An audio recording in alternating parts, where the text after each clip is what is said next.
सन 2 हिजरी का ज़माना था। मदीना की गलियों में बज़ाहिर सुकून था, मगर फ़िज़ा में एक खामोश खतरा महसूस हो रहा था। हज़रत मुहम्मद मदीना में मौजूद थे।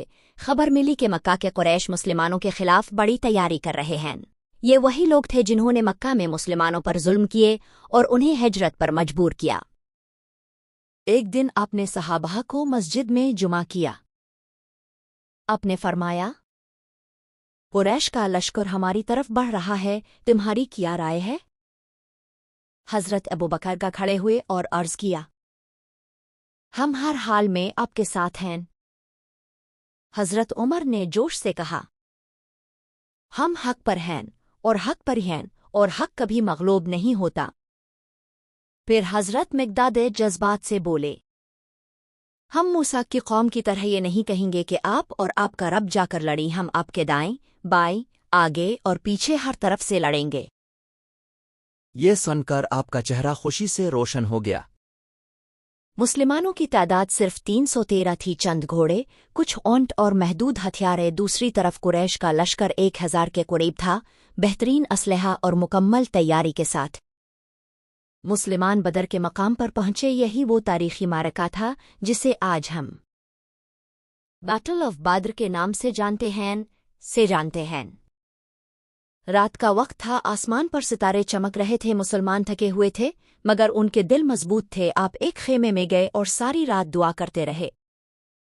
आप निहायत आजिज़ी से अल्लाह के हुजूर अर्ज़ करते रहे, ए अल्लाह, अपनी मदद नाजिल फरमा। अगर ये छोटी सी जमात खत्म हो गई तो ज़मीन पर तेरा नाम लेने वाला कोई ना रहेगा। हज़रत अबू बकर के पास खड़े थे। उन्होंने अर्ज़ किया, अल्लाह ज़रूर अपना वादा पूरा करेगा। सुबह फजर का वक्त हुआ। हल्की ठंडी हुआ चल रही थी। दोनों लश्कर आमने सामने खड़े थे। कुरैश अपनी तादाद और ताकत पर फख्र कर रहे थे। जंग का आगाज मुबारज़े से हुआ। कुरैश के 3 नामोर जंगजू मैदान में आए। मुसलमानों की तरफ से हज़रत हमज़ा, हज़रत अली और हज़रत उबैदा आगे बढ़े। चंद ही लम्हों में दुश्मन के वो सरदार मारे गए। फिर बाकायदा जंग शुरू हो गई। मुसलमान अल्लाह का नाम लेकर आगे बढ़े। अल्लाह अकबर की सदाएं मैदान में गूंज उठीं।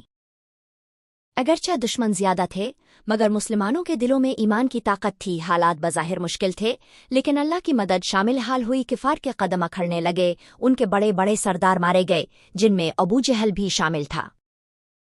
जो कल तक मुसलमानों को कमज़ोर समझते थे, आज खुद मैदान छोड़कर भाग रहे थे।